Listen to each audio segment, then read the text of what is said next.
Hello. So, my name is Orla, and I have a great interest in history, archaeology, folklore, anything, especially Irish mythology, folklore, history, because obviously I'm Irish, as you can probably tell. It's just my favourite subject, even when I was in school, my whole life basically, and I've always wanted to do something with that. So I thought, why not just make this as like a hobby? So I'll just get right into it because who cares about anything? So I'm gonna start by talking about the Banshee. Now the Banshee is an Irish fairy. A fairy in Ireland is not the same as like a little Tinkerbell. It's is spirit. Sometimes most of them are quite mischievous or like, I don't know, like up to something sinister. Not all of them are. A banshee is a warning that someone in your family is going to die. So I have in front of me here Irish Fairy Tales and Folklore by W.B. Yeats. I have not read the whole thing. I've read a good chunk of it over the years since I've bought it.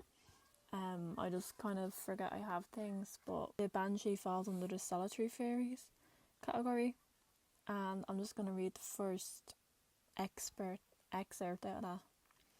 The banshee, from ban meaning a woman and she meaning a fairy, is an attendant fairy that follows the old families, and none but them, and wails before death. Many have seen her as she goes wailing and clapping her hands. The Keena, the funeral cry of the peasantry, is said to be the imitation of her cry. When more than one banshee is present, they wail and sing in the chorus is for the death of some holy or great one. An omen that sometimes accompanies the banshee is the coche de boer, an immense black coach mounted by a coffin and drawn by headless horses driven by a dulham. It will go rumbling to your door, and if you open it, according to the croaker, a basin of blood will be thrown in your face. These headless phantoms are found elsewhere than in Ireland. In 1807, two of the sentries stationed outside St. James Park died of fright. A headless woman, with the upper part of her body naked, used to pass at midnight and scale the railings. After a time, the sentries were stationed no longer at the haunted spot. In Norway, the heads of corpses were cut off to make their ghosts feeble. Thus came into existence the dulhams, perhaps, unless indeed they are descendants from the Irish giant who swam across the channel with his head in his teeth. So, that was a little rundown if you didn't understand some of it. Basically, a banshee, she's said to only warn for the old families. These families are the Kavanaghs, the O'Briens, the Connors, the O'Grady's and the O'Neills. Now some say she cries for everyone, like some folklore will say that, but the oldest, I think, she only does it for the ancient family names. But I've heard of stories.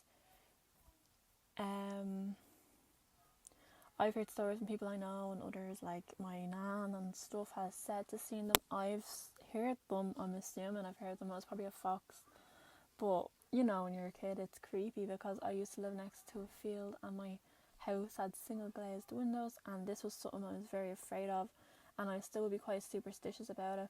So you'll usually see a banshee combing her hair and wailing, or keening, which is an ancient funeral custom in Ireland that women used to do. It's a form of singing. It's kind of dead now, and there's very few recordings of like traditional keening. I'd encourage you to look at some, or maybe I could put some in here, hopefully. An example, like a more modern example, would be Dolores from the Cranberries. She kind of sings in that keening tone. But yeah, no, if you see like some of the superstitions around a banshee, if you see a comb on the ground, do not touch it, that's hers. She'll be sitting up in a tree combing her hair. I've heard she might knock on your window. That's what I heard when I was a kid. Just all different things. And yeah, this book, the Irish Fairy Tales and Folklore by W.B. Yeats, it's I forget It was published, it won the Nobel Prize in 1923. Um, he basically went around Ireland and collected these stories from the old people. So if he was doing this in the 1900s, 1910s, if these people were like 60 or something, they would have been like babies during the famine. So it's really interesting.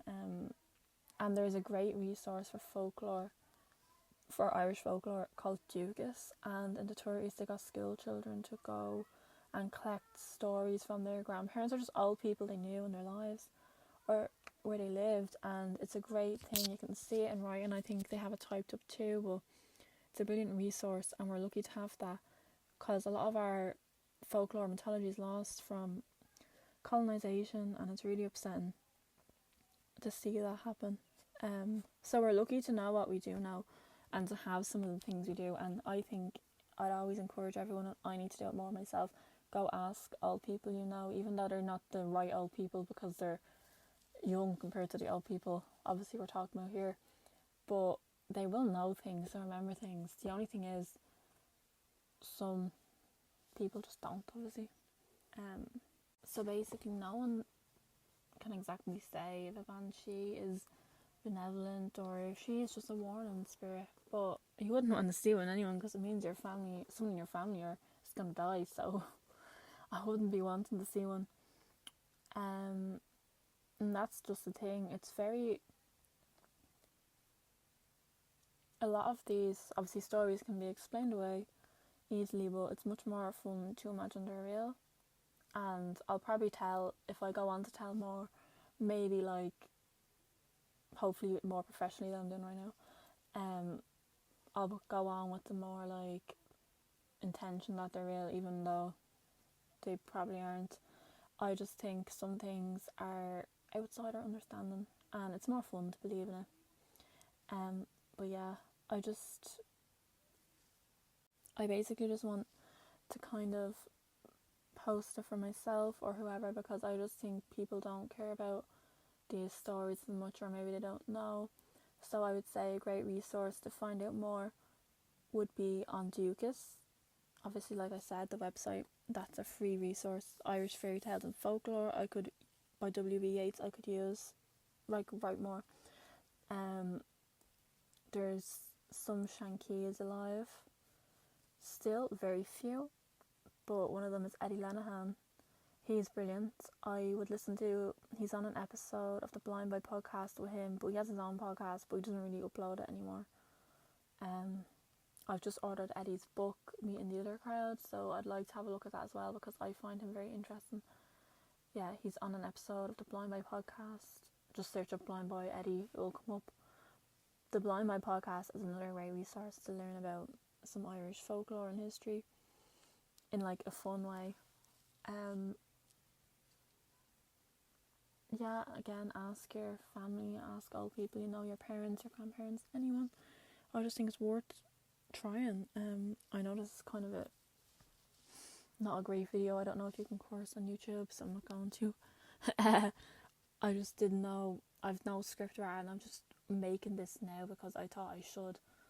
I definitely want to do more professional stuff as I go on, if I go on. I'd love to read more, maybe some stories out of my folklore book, or whatever people want to see. I don't know, but I'm just rambling now, so I'll stop. But thanks for watching if you watched, and goodbye.